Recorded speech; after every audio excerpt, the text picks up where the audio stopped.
The scent of grilled burgers and sizzling sausages filled the summer air as laughter and music blended into the perfect backyard barbecue.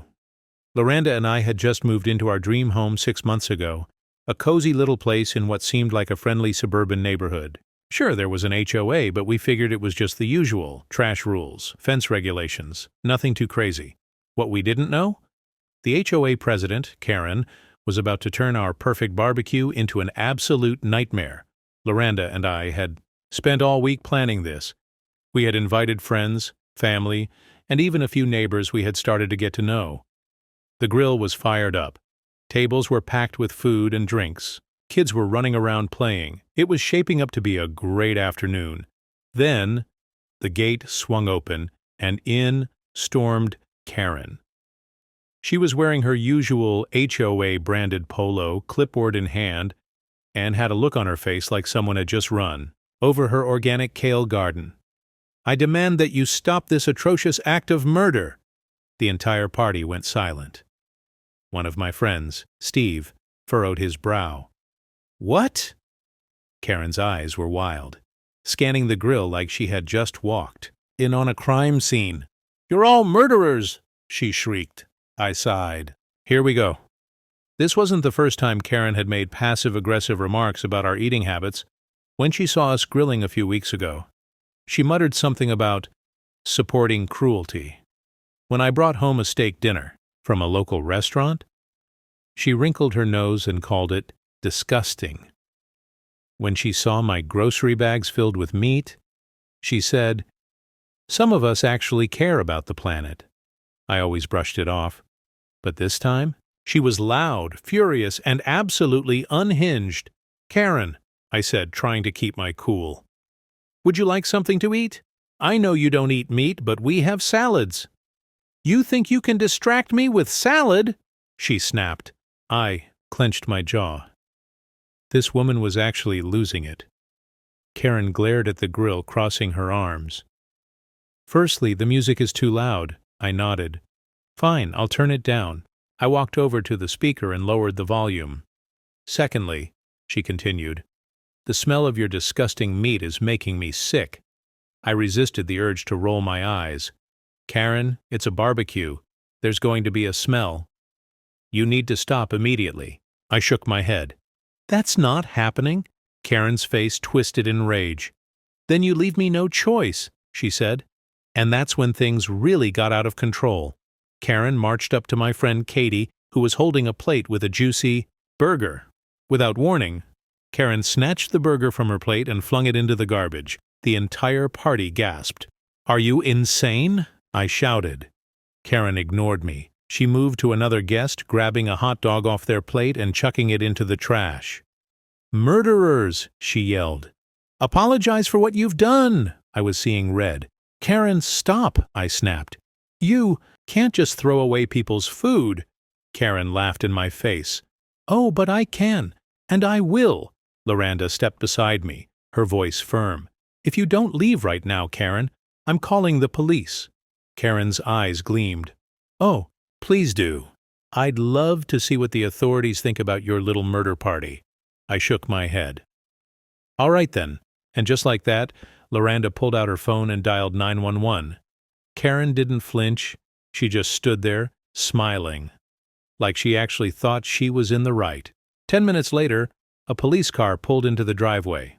By this point, Karen was screaming at guests, ranting about how we were all evil animal killers. Some of our friends had even started filming, because we all knew Karen was going to try and twist this around. The cops stepped out, scanning the scene.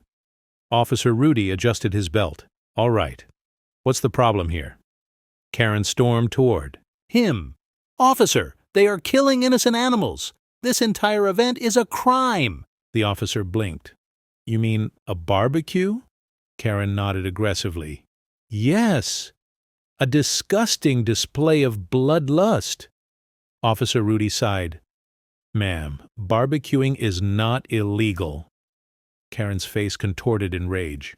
She turned to me, pointing, a shaking finger. "You will regret this, Sebastian. I'm going to fine you. I might even get you evicted." I scoffed. "Yeah, good luck with that." Oh, it's happening. Karen's tantrum wasn't over yet, because just when we thought she might calm down, she did something so insane, so completely unhinged, that the cops had no choice but to arrest her. Karen was seething. Her face was red, her fists clenched, and her rage-fueled tirade showed no signs of slowing down. The cops had already told her that barbecuing wasn't illegal, but did that stop her? Not a chance. Because Karen? She was just getting started. Karen turned back to me, pointing a shaking finger. "You think this is over, Sebastian?" She hissed. I sighed. "Karen, just go home." Her eyes twitched. "Oh no, no, you're not getting away with this." She yanked out her HOA clipboard, flipping through the pages like she was about to serve me a death sentence. "As president of this homeowners association, I am fining you." She dramatically scribbled something down, then shoved the paper into my chest. I blinked. "Are you serious?" I looked down. "Violation notice. $500 fine for odor disturbance and community disruption." I burst out laughing. "Odor disturbance? Are you kidding me?" Karen's lips curled into a smirk. "Pay the fine, or I'll make sure you're removed from this neighborhood." That's when Officer Rudy stepped forward, arms crossed. "Ma'am, you can't issue legal fines as an HOA president." Karen's head snapped toward him. "Excuse me?" Karen squared her shoulders, flipping her clipboard shut with a dramatic snap. "Officer, I don't think you understand," she said, her voice dripping with condescension. "I am the president of this community. I have the authority to enforce its regulations." Officer Rudy gave her a blank stare. "Ma'am, you're not a cop," Karen scoffed. "I might as well be. I uphold the law." Officer Smithens, the second cop, rubbed his temples. "No, ma'am, you uphold HOA rules." "That's not the same thing." Karen's eye twitched. "Oh, I see what's happening here," she spat. She pointed an accusing finger at Officer Smithens. "You're a carnivore, aren't you?" Officer Smithens blinked. "What? You eat meat, don't you?" she shrieked. A long, awkward silence followed. Then Officer Rudy sighed. "Ma'am, please leave before this gets worse for you." Karen let out an outraged gasp. And then she did something so insane. The entire party collectively cringed. Karen took one step closer to Officer Smithens, her nostrils flaring. "You're a disgrace," she screamed, and then she spat in his face. Gasps everywhere. The world froze. Even Karen seemed to realize she had just made the biggest mistake of her life. Officer Smithens wiped his face with slow precision, then turned to Officer Rudy. "Yeah, I'm done with this." "That's it," Officer Smithens said, pulling out his handcuffs. "Ma'am, you're under arrest for disturbing the peace and assaulting an officer." Karen staggered back. "What? No! You can't do this!" Officer Rudy pulled out his taser. "Turn around and put your hands behind your back." Karen shook her head furiously. "I have done nothing wrong." She whipped around, locking eyes with me. "This is your fault, Sebastian," she screeched. I smirked. "Oh no, Karen, this one's all you." The officers grabbed her arms as she thrashed like a wild animal. "Murderers! Traitors! I'll have your badges for this." A few of our guests had their phones out, recording. Karen was officially going viral. And just like that, they shoved her into the squad car. With one final shriek, the door slammed shut. Karen was gone, and the entire backyard erupted in cheers. Loranda exhaled, rubbing her temples. Well, that was a disaster. I pulled her into a hug. At least she's out of our hair for now. But the truth? This wasn't over. Karen was still the HOA president, and something told me she wasn't going to let this go. Karen was gone. For now. The police car had barely pulled out of my driveway before my guests started talking. Did that really just happen? She spat on a cop. That woman's insane. I swear she's the final boss of Karen's. But as much as I wanted to celebrate, I had a feeling this wasn't over, and I was right, because by the next morning the HOA was already plotting their revenge. I woke up to Loranda shaking my shoulder. "Sebastian, you need to see this." I groggily got out of bed and followed her to the front door, and that's when I saw it. A stack of violation notices. I bent down and picked up the bright red envelopes, one after another.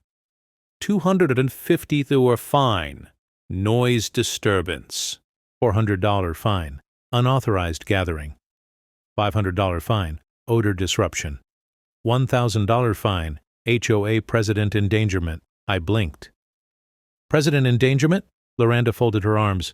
"Sebastian, they're messing with us." I laughed, flipping through the fines. "They can send all the fines they want. I'm not paying a single dime."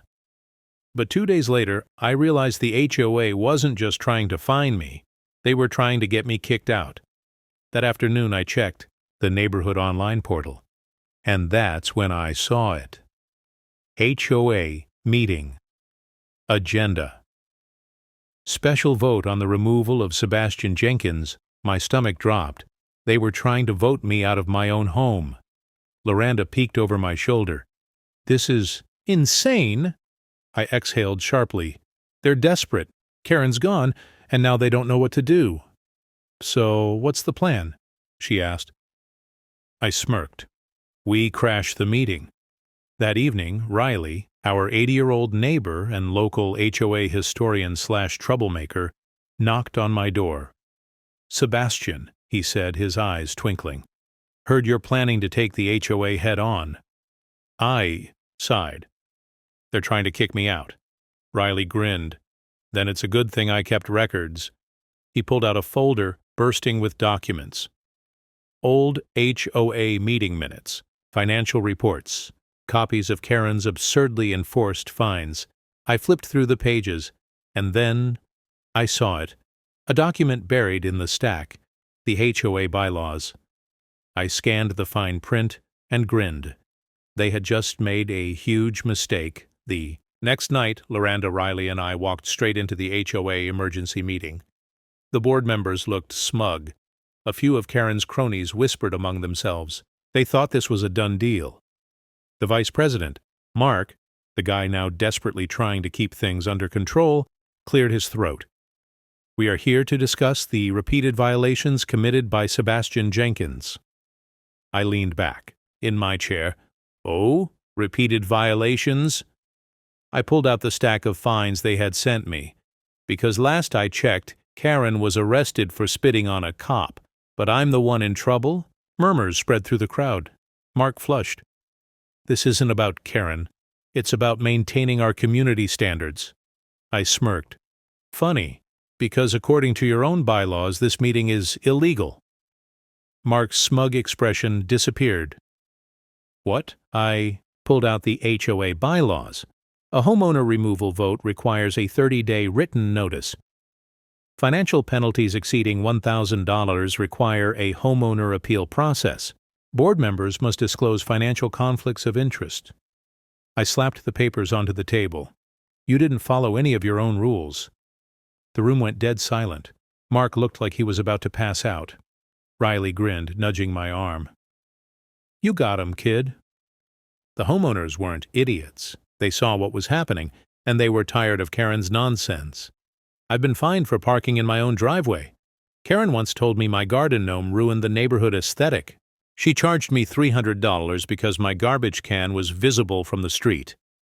By the end of the meeting, the fines against me were dropped. The HOA was now under review. And Mark? He looked like he wanted to quit. I walked out of that meeting with one thing clear. Karen's grip on this HOA was over. Karen had been arrested. The HOA had tried and failed to kick me out. And yet, somehow, she was back. The very next morning, I walked outside to grab the mail, and froze. Karen's car was in her driveway. She was back. And worse, she was watching me, arms crossed, eyes burning with rage. "Oh, good morning, Karen," I said, smirking. "How was jail?" Her nostrils flared.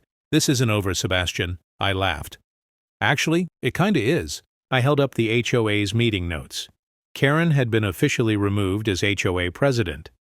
The board was now under investigation for financial misconduct. Half the neighborhood was demanding her resignation. Karen's face twitched. You think you've won? You think you can just replace me? I shrugged. Well, yeah, that's literally what happened. She was fuming, but I could tell. She was scared, because she wasn't just losing power. She was about to lose everything. By the end of the week, a petition was circulating. Remove Karen from the HOA and community. It was everywhere. Taped to mailboxes. Sent in the neighborhood group chat. Even old man Riley was standing on his porch yelling, "Sign the petition! Get the witch out!" Karen tried to fight back. She went door to door, pleading with residents. "They're lying! I was doing my duty! Sebastian is trying to destroy our community. We need rules, or this place will fall apart." No one listened, because Karen had already lost. And the final nail in the coffin? That came a few days later. One morning I was watering my lawn when I heard it, the sound of a moving truck. I turned, and there it was. A bright red "For sale" sign sitting on Karen's front lawn. I nearly dropped the hose. Loranda ran outside. Oh my God, Karen was leaving. She stood on her porch watching as the moving crew loaded up her stuff. She looked defeated. For the first time ever, Karen had no control, no power, no HOA to back her up, just a woman who had finally lost everything. She turned to me one last time, her eyes filled with pure hatred. "This isn't over," I smirked. "Yeah, it is." And with that, Karen got in her car and drove away. For good. Karen's departure had one final effect. The HOA fell apart. Without her tyrannical rule, the remaining board members quit. The homeowners took a final vote. The HOA was officially dissolved. All remaining fines were canceled, and for the first time in years, people could actually enjoy living here. That weekend, we celebrated with another barbecue, and this time, there was no Karen to ruin it. Karen was gone. The HOA was dead. And for the first time in years, the neighborhood actually felt like a place people wanted to live in, not just survive. But I wasn't just going to move on, because if Karen could pull this power-hungry nonsense once, what's stopping someone else from trying it again? The moment Karen left, I called Susan, my lawyer. "Sebastian," she sighed, "please tell me you're not being sued again." I grinned. "Actually, I want to sue someone else." Susan paused. "I'm listening." Together we filed a formal complaint with the state's Homeowner Protection Bureau. Karen's fines were illegal. The HOA's finances were suspicious. The entire system was rigged against homeowners. It got picked up by a local news station, and then it went viral. A few weeks later, I got an email from a journalist. "Mr. Jenkins, we'd love to interview you about your battle against HOA corruption." The next thing I knew, I was sitting in front of a camera telling the whole world about how Karen tried to fine me for having a barbecue. HOA nightmare, the president who tried to ban meat. The comments? This guy is a legend. HOAs are just suburban cults at this point.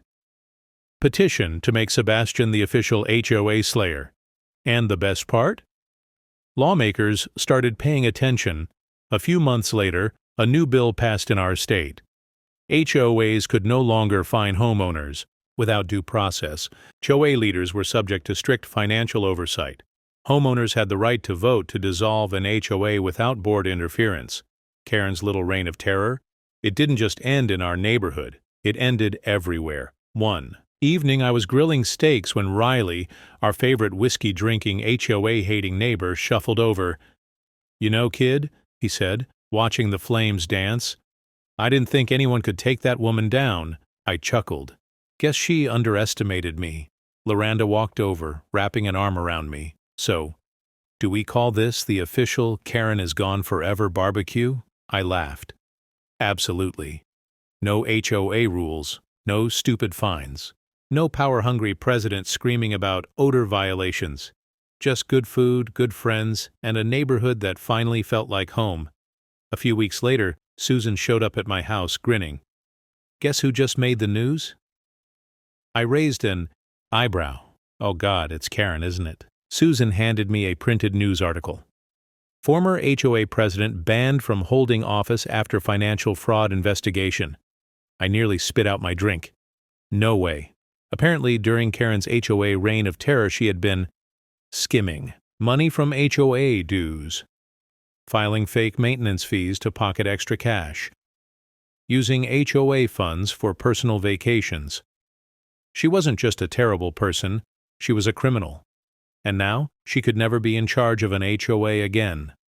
That summer, we held the first ever neighborhood barbecue without Karen. No drama, no HOA nonsense. Just good food, good music, and people actually enjoying themselves. Loranda leaned against me watching the sunset. Think we'll ever see her again? She asked. I smirked. Maybe, but not here. Because this wasn't Karen's neighborhood. Anymore, it was ours. If you enjoyed this video, please hit the like button, share it with friends, and subscribe for more awesome content. Don't forget to tap the bell icon to stay updated. Your support means the world.